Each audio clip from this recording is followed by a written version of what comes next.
اس کا چہرہ خوف کے باعث سفید ہو رہا تھا، یوں معلوم ہوتا تھا جیسے کسی نے اس کا سارا خون نچوڑ لیا۔ وہ سراپا منت بنی وہاں کھڑی تھی۔ مجھے اس پر ترس تو بہت آیا، مگر میں اپنے فرض سے مجبور تھا۔ اگر میں اندر چلا جاتا تو مجھے ایک بار پھر جذباتی کشمکش سے دوچار ہونا پڑتا، لہٰذا میں چند قدم پرے ہٹ کر کھڑا ہو گیا اور حوالدار کو آگے کر دیا۔ شاہدہ کچھ دیر تک منت سماجت کرتی رہی، پھر حوالدار کی ڈانٹ ٹپٹ سے مجبور ہو کر اپنی ماں کے ساتھ باہر آ گئی۔ دونوں نے سفید چادریں اوڑھ رکھی تھیں۔ شاہدہ کی 4 سالہ بچی دروازے میں کھڑی ہو کر رونے لگی۔ اس کے سوتیلے بھائی نے اسے گود میں اٹھا لیا اور بہلانے کی کوشش کرنے لگا۔ کچھ پڑوسی بھی گھروں سے نکل آئے تھے۔ سردار بیگم نے ایک پڑوسن کو اپنے گھر کا خیال رکھنے کی تاکید کی اور شاہدہ کے ہمراہ تانگے میں بیٹھ گئی۔ تھانے پہنچ کر میں نے دونوں ماں بیٹی کو ایک الگ کمرے میں بٹھا دیا اور جانے سے پہلے کہا، شاہدہ بی بی، میں ساری حقیقت سمجھ چکا ہوں، اب چھپانے کا کچھ فائدہ نہ ہوگا۔ اپنی ماں سے مشورہ کر لو اور سچ بولنے کے لیے تیار ہو جاؤ۔ دفتر میں کئی چھوٹے بڑے کام نمٹانے والے باقی تھے۔ جب میں فارغ ہوا تو 12 بج چکے تھے۔ میں نے حوالدار کو بھیج کر شاہدہ اور سردار بیگم کو اپنے کمرے میں بلا لیا۔ دونوں کے چہروں پر ہوائیاں اڑ رہی تھیں۔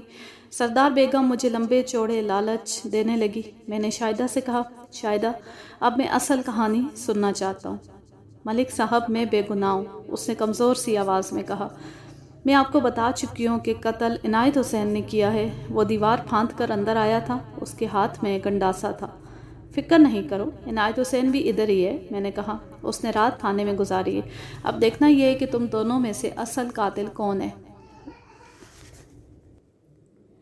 ذرا سوچ کر بتاؤ، جب عنایت حسین دیوار پھاند کر حویلی میں داخل ہوا تو اس کے ہاتھ میں کیا چیز تھی؟ گنڈاسا یا خنجر؟ اس کے ہاتھ میں گنڈاسا تھا جی، میں نے اچھی طرح دیکھا تھا۔ قریبی دیوار کھرلی سے 6-7 قدم کے فاصلے پر تھی۔ اس بات کا کوئی امکان نہیں تھا کہ مداخلت کار نے کھرلی پر پڑا ہوا گنڈاسا اٹھایا تھا اور شاہدہ کو پتہ نہیں چلا تھا۔ لہٰذا یہ بات سراسر جھوٹی تھی کہ کوئی شخص دیوار پھاند کر اندر داخل ہوا تھا۔ شاہدہ بی بی، یہ بتاؤ کہ جب تم نے ایک پراسرار شخص کو گنڈاسے سے فاروق پر حملہ کرتے دیکھا تو تم نے چیخیں کیوں نہ ماری؟ جی میں نے چیخیں ماری تھی، بہت زور سے چیخیں ماری تھی۔ یہ بھی جھوٹ تھا، کسی نے چیخوں کی آواز نہیں سنی تھی۔ شاہدہ بی بی، یہ بتاؤ کہ تم نے گلی میں گزرنے والے لوگوں یا پڑوسیوں کو واردات کے بارے میں کیوں نہ بتایا؟ میں خوفزدہ ہو گئی تھی، میری سمجھ میں کچھ نہیں آ رہا تھا۔ تم نے اپنے زخم کے بارے میں جھوٹ کیوں بولا؟ جھوٹ؟ میں نے جھوٹ تو نہیں بولا۔ تم نے مجھے بتایا ہے کہ زخم آلو چھیلنے کے دوران آیا تھا، لیکن ڈاکٹر اسلم کو تم نے یہ کہا تھا کہ تم غسل خانے میں پھسل گئی تھی اور تمہارا ہاتھ لوہے کی صابن دانی سے کٹ گیا تھا۔ حالانکہ یہ دونوں باتیں جھوٹ ہیں۔ یہ زخم تمہارے ہاتھ پر اس وقت آیا جب تم نے فاروق پر گنڈاسے سے وار کیا تھا۔ ڈاکٹر اسلم اس بات کی تصدیق کر چکا ہے کہ تمہارے ہاتھ پر چھری سے زخم نہیں آیا، تمہارے گھٹنے پر بھی زخم آیا تھا، تم دوڑتے وقت گر پڑی تھی۔ تمہاری یہ بات بھی جھوٹ ہے کہ کوئی آدمی جس نے ڈھاٹا باندھ رکھا تھا دیوار پھاند کر اندر آیا تھا اور اس کے ہاتھ میں گنڈاسا تھا۔ گنڈاسا کھرلی پر پڑا ہوا تھا اور وہ منظور حسین کی ملکیت ہے۔ تمہارا یہ بیان بھی جھوٹا ہے کہ ڈھاٹے والا شخص عنایت حسین تھا۔ عنایت حسین 2، 3 اور 4 فروری کو لاہور میں تھا، ہم اس بات کی تصدیق کر چکے ہیں۔ وہ کچھ نہیں بولی اور کسی بیمار کی طرح فرش پر بیٹھ گئی۔ میں نے بات جاری رکھتے ہوئے کہا، میں نے تمہاری خانہ تلاشی کے لیے سرچ وارنٹ حاصل کر لیے ہیں۔ مجھے یقین ہے کہ تمہارے خون آلود کپڑے تمہارے گھر سے برآمد ہو جائیں گے۔ شاہدہ بی بی، تمہارے خلاف قتل عمد کا کیس بنتا ہے۔ تمہارے خلاف کافی سے زیادہ شہادتیں اکٹھی ہو چکی ہیں۔ ان شہادتوں کی بنا پر میں تمہارے خلاف 302 کا پرچہ کاٹ سکتا ہوں۔ مجھے نہیں پتا کہ تم نے فاروق کو وقتی اشتعال کے تحت قتل کیا ہے یا سوچے سمجھے منصوبے کے تحت۔ اس بات کا فیصلہ میں تمہارا بیان سننے کے بعد ہی کر سکتا ہوں۔ میں اسے سارا دن قانون کی باریکیاں سمجھاتا رہا۔ رات کے 10 بجے اس نے اقبال جرم کر لیا۔ میں نے اس پر کوئی تشدد نہیں کیا، نہ ہی سخت لہجہ اختیار کیا تھا۔ اس نے روتے ہوئے جو واقعہ میرے سامنے بیان کیا وہ میں اپنے الفاظ میں آپ کے سامنے پیش کرتا ہوں۔ شاہدہ نے مجھے بتایا کہ فاروق ایک اچھا انسان اور بہترین دوست تھا، اس لیے وہ اسے بہت پسند کرتی تھی۔ تاہم وہ اس کے ساتھ شادی پر راضی نہیں تھی کیونکہ وہ اپنے باپ کے ترکے میں سے حصہ لینے پر تیار نہیں تھا۔ شاہدہ کو ایک اچھا شوہر ہی نہیں، ایک پرآسائش گھر بھی درکار تھا، اس لیے وہ فاروق کو پسند کرنے کے باوجود اس سے شادی پر راضی نہ ہوئی۔ اسے فاروق کی جو بات سب سے اچھی لگی وہ یہ تھی کہ فاروق نے اس کے انکار اور شادیوں کے باوجود اس کے لیے دل میں کبھی بغض نہیں رکھا۔ وہ ہمیشہ محبت اور خلوص کے ساتھ ملتا تھا اور نہ صرف اپنے گھر کے بلکہ دل کے دروازے بھی اس کے لیے کھلے رکھتا تھا۔ یہ بات شاہدہ کو بہت اچھی لگتی تھی۔ یہ بات واقعی شاہدہ نے کہی تھی کہ وہ ایک تہی دست اور لنگڑے فلسفی کے ساتھ شادی کر کے اپنی زندگی خراب نہیں کرنا چاہتی، لیکن فاروق نے اس بات پر کسی رد عمل کا اظہار نہیں کیا تھا۔ شاہدہ نے بتایا کہ فاروق اسے وقتاً فوقتاً شادی کا پیغام دیتا رہتا تھا، لیکن جب اس کی عنایت حسین سے علیحدگی ہوئی تو فاروق نے شادی کی براہ راست کوئی بات نہیں کی۔ حالانکہ شاہدہ یہ بات اچھی طرح جانتی تھی کہ فاروق نے صرف اس کی وجہ سے شادی نہیں کی تھی۔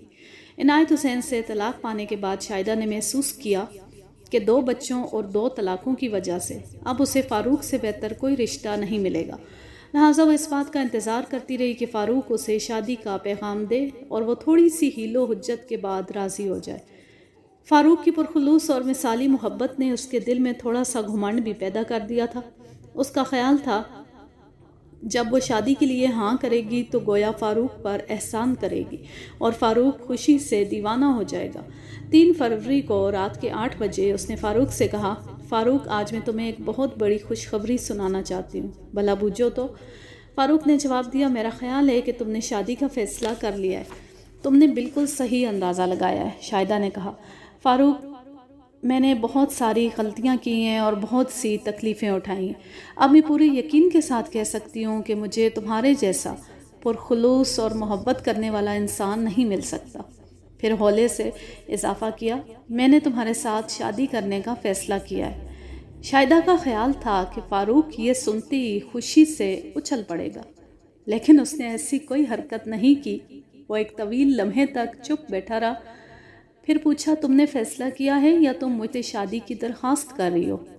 شاہدہ نے فاروق کو اس چھوٹی سی خوشی سے محروم رکھنا مناسب نہ سمجھا اور کہا، تم ٹھیک کہتے ہو فاروق، یہ تمہارا حق ہے کہ میں تم سے شادی کی درخواست کروں، کیونکہ میں کئی دفعہ تمہاری درخواست ٹھکرا چکی ہوں، لہٰذا میں تم سے شادی کی درخواست کرتی ہوں۔ یہ سن کر فاروق کا چہرہ ایک ناقابل بیان خوشی سے تمتما اٹھا۔ شاہدہ، آج میں بہت خوش ہوں، اس نے کہا، بے انتہا خوش۔ مجھے یقین تھا کہ میں یہ جملہ ضرور سنوں گا اور اسی یقین کی وجہ سے آج تک زندہ ہوں، ورنہ کب کا مر چکا ہوتا۔ فاروق، ہمیں یہ شادی بہت خاموشی سے کرنا ہوگی، کیونکہ تم جانتے ہی ہو کہ شادی؟ فاروق نے طنزیہ لہجے میں کہا، کس شادی کی بات کر رہی ہو؟ کیا؟ شاہدہ چونکی۔ فاروق، تمہیں کیا ہو گیا ہے؟ کیسی بات کر رہے ہو؟ مجھے ایک خوشی اس بات کی ہے کہ تم نے مجھ سے شادی کی درخواست کی ہے، فاروق نے ایک ایک لفظ چبا چبا کر کہا۔ اور دوسری خوشی، جو بہت بڑی خوشی ہے، وہ یہ کہ میں تمہارے ساتھ شادی سے انکار کرتا ہوں۔ تم چیز کیا ہو؟ آوارہ، فلرٹ، ہرجائی، دولت کی پجارند؟ فاروق، تمہارے جیسی خود پسند اور حسن فروش عورت سے بہت بلند ہے، سمجھی تم؟ شاہدہ نے مجھے بتایا کہ وہ یہ سن کر گنگ ہو گئی، اس پر جنون طاری ہو گیا۔ اس نے قریب پڑا ہوا گنڈاسا اٹھا لیا اور اس کے بعد اسے کچھ یاد نہیں رہا کہ اس نے کیا کیا تھا۔ شاہدہ پر 2 سال مقدمہ چلا۔ سیشن کورٹ نے اسے عمر قید کی سزا دی، بعد میں ہائی کورٹ نے مجرمہ کی اپیل پر عمر قید کو 10 سال قید محض میں تبدیل کر دیا۔ لیں جی، اس کہانی کا اختتام ہو گیا۔ ویسے میرے خیال میں شاہدہ کے ساتھ نرمی برتنا غلط تھا۔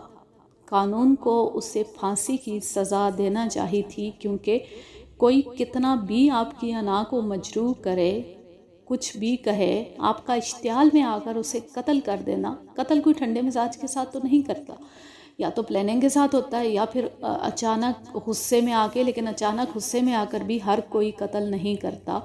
جو شخص اس رجحان کا حامل ہے اور اس فطرت کا حامل ہے کہ وہ غصے میں آ کر کسی کو قتل بھی کر سکتا ہے، تو پھر اسے اس کی واقعی سزا ملنی چاہیے اور اسے معاشرے میں کھلا نہیں چھوڑنا چاہیے۔ وہ آئندہ بھی یہ قدم اٹھا سکتا ہے۔ اب میں لیتی ہوں آپ سے اجازت، جا رہے ہیں، خوش رہیں، شاد و آباد رہیں، ہنستے مسکراتے رہیں۔ اللہ حافظ، اللہ نگہبان۔